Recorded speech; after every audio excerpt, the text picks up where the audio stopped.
আলহামদুলিল্লাহ, দেরিতে হলেও স্বপ্নটা ফাইনালি আমার হাতে এসে পৌঁছালো। এটা ছোঁয়ার অনুভূতি মুখে বলে বোঝানো যাবে না। আসসালামু আলাইকুম, তৌফিকেস ওয়ার্ল্ডের সবাইকে স্বাগত।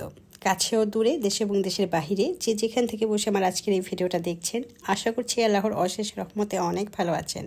আমিও ভালো আছি আলহামদুলিল্লাহ। ভিডিওর টাইটেল দেখে নিশ্চয়ই বুঝে গিয়েছেন। ফাইনালি আমি আমার স্বপ্নটা হাতে পেয়েছি। স্বপ্নটা ছুঁয়ে দেখলাম কেমন লাগে, কেমন অনুভূতি। স্বপ্নটা হাতে পাওয়ার পর অনুভূতি কেমন ছিল ছোট্ট করে আপনাদের সাথে একটু শেয়ার করি।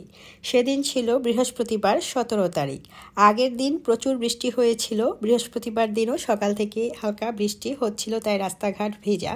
খুব ভোরেই আমার ঘুম ভাঙে ফোনের আওয়াজে। তো ওই প্রান্ত থেকে বলল যে আমার নামটা আমাকে জিজ্ঞেস করলো, আপনার একটা পার্সেল আছে, সেটা কোথা থেকে নেবেন, এই সেই আর কি। তো বললাম আমাদের বাসা থেকেই নিব। তো বৃষ্টির কারণে উনি আর আমাদের বাসা পর্যন্ত যেতে পারেনি, এখানে এসে আমাকে ফোন দিয়েছে, তাই আমি কত দূর হেঁটে ওনার কাছ থেকে জিনিসটা আর কি গ্রহণ করতে যাচ্ছি। তো এই ভাইটা যখনই দেখলো আমি ভিডিও করতে করতে সামনে এগোচ্ছি, তখনই উনি পিছনে সরে গেল। এর কারণ হচ্ছে সে ভিডিওতে আসবেন, আমাকে বললো যে আমার মুখটা ভিডিওতে দেখাইবেন না, আমাকে রিকোয়েস্ট করলো। তো আমি আর কি বললাম যে যেখানে যাই সেখানে ভিডিও করতে কেবল সবাই নিষেধ করে। তো ওনাকে আমি আর ভিডিওতে নেইনি, যেহেতু উনি নিষেধ করেছে। বাট আমার তো একটু ভিডিও করতেই হবে, কারণ এত কাঙ্ক্ষিত একটা জিনিস আমার হাতে এসে পৌঁছছে। এই মুহূর্তটা আমি ধরে না রাখলে আপনাদের সাথে কিভাবে শেয়ার করব, আর আপনাদের সাথে না দেখাইলে আমার তো বিষয়টা ভালো লাগবে না। কেননা আমি আজকে এই জিনিসটা পেয়েছি আর এই স্বপ্নটা আমার হাতে এসে পৌঁছাইছে, এটা কেবল আপনাদের জন্য। আপনাদের ভালোবাসা, আপনাদের মূল্যবান কমেন্টস, এগুলো না হলে তো সম্ভব হইতো না। তো যাই হোক, আমি আমার স্বপ্নটাকে হাতে নিয়ে চলে আসলাম। তার আগে আমি কিন্তু 2 তলায় আমার শাশুড়ি মার বাসা, তো ওনার সাথে দেখা করে এবং ওনাকে দেখায় তারপরে উপরে আসছি। মা তো অনেক খুশি হয়েছে যে যাক আলহামদুলিল্লাহ, অবশেষে তোমার কষ্টের ফল পেয়েছো। তো উপরে চলে আসলাম। তো এটা এখন আনবক্সিং করব। যদিও আমি জিনিসটা আনবক্সিং করেছি হচ্ছে 2 থেকে 3 দিন পর।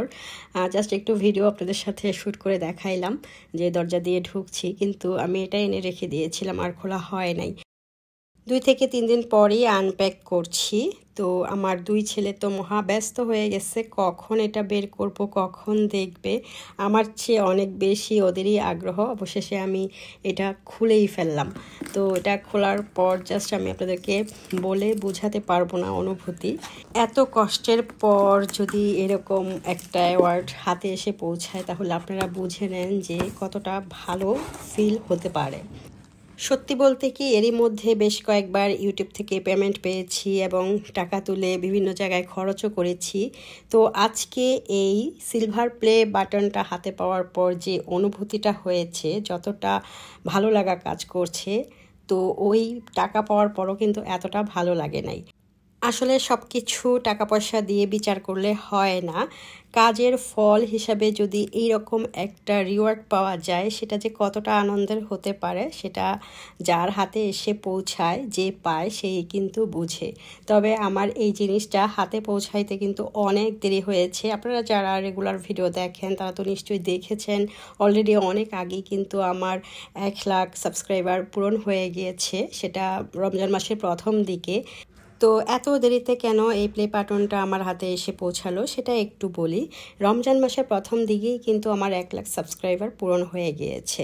তো আমি কিছুদিনের মধ্যেই আর কি অ্যাপ্লাই করে ফেলি, আর কি মেল করে ফেলি। মেল করার অল্প কয়েকদিনের মধ্যেই কিন্তু এটা বাংলাদেশে চলে আসে, যে কুরিয়ার সার্ভিসে আর কি আমার ঠিকানা দেওয়া ছিল। তো ওখান থেকে ওনারা আমাকে অনেকবার মেল দিয়েছে। অবশেষে আমি যখন মেল দেখছি না বা চেক করছি না, ওনারা নিজেই আমাকে ফোন দিয়েছে, তাও বেশ কয়েকবার। তো এটা আর কি এই মাসেই করেছে। তো ইমার্জেন্সি বলেছে জিনিসটা কালেক্ট করার জন্য। তো আমার কিছু ডকুমেন্ট ওনাদের কাছে আমি পৌঁছে দিয়েছি। তারপর আর কি 1-2 দিন পরই জিনিসটা আমার হাতে এসে পৌঁছাইছে। সো ইউটিউবে অ্যাপ্লাই করার পর নিজেই একটু বেখেয়াল হয়ে গিয়েছিলাম। রমজান মাসে কিন্তু এটা চলে আসছে, চাইলে তখনই কিন্তু আমার হাতে এসে পৌঁছাইতো। তো যাই হোক, দেরিতে হলেও আলহামদুলিল্লাহ জিনিসটা তো আমার কাছে পৌঁছাইছে, সেজন্য আল্লাহর কাছে লক্ষ কোটি শুকরিয়া। তো প্লে বাটন হাতে পাওয়ার পর আমি অনেক আনন্দিত এবং আনন্দে আত্মহারা হয়ে গিয়েছি। সাথে সাথে আমার হাজব্যান্ডকে ফোন দিয়ে বলেছি যে জিনিসটা আমার হাতে এসে পৌঁছাইছে। তো সেও অনেক খুশি হয়েছে, আর তার খুশির বহিঃপ্রকাশ হয়েছে এই যে দেখেন রসমলাই, সাথে আরও কিছু খাবার দাবার। সন্ধ্যার সময় যখন বাসায় ফিরেছি অফিস থেকে তখন এগুলা আমার জন্য নিয়ে আসছে। পরিশেষে একটা কথাই বলবো, স্বপ্ন দেখা পাপ নয়। আমাদের সবারই স্বপ্ন থাকে, কারো স্বপ্ন ছোট, কারো স্বপ্ন বড়, কারো স্বপ্ন আকাশ ছোঁয়া। ছোট ছোট স্বপ্নগুলো যখন পূরণ হতে থাকে এক পর্যায়ে আমাদের স্বপ্ন হয়ে দাঁড়ায় আকাশের মতো বিশাল, এবং কঠোর পরিশ্রমের মাধ্যমেই সেই স্বপ্ন সফলতা অর্জন করতে হবে। তার জন্য কঠোর পরিশ্রম, ধৈর্য অবশ্যই দরকার। আমি একদম ভিডিওর শেষ পর্যায়ে আছি। নতুন বন্ধুরা যদি আমার ভিডিও ভালো লাগে তাহলে লাইক করবেন, পেজ থেকে যারা দেখছেন ফলো দেবেন, আর ইউটিউব চ্যানেল থেকে যারা দেখছেন সাবস্ক্রাইব করে পাশে থাকবেন। আজকের মতো ভিডিওটি শেষ করছি। আল্লাহ হাফেজ, আসসালামু আলাইকুম।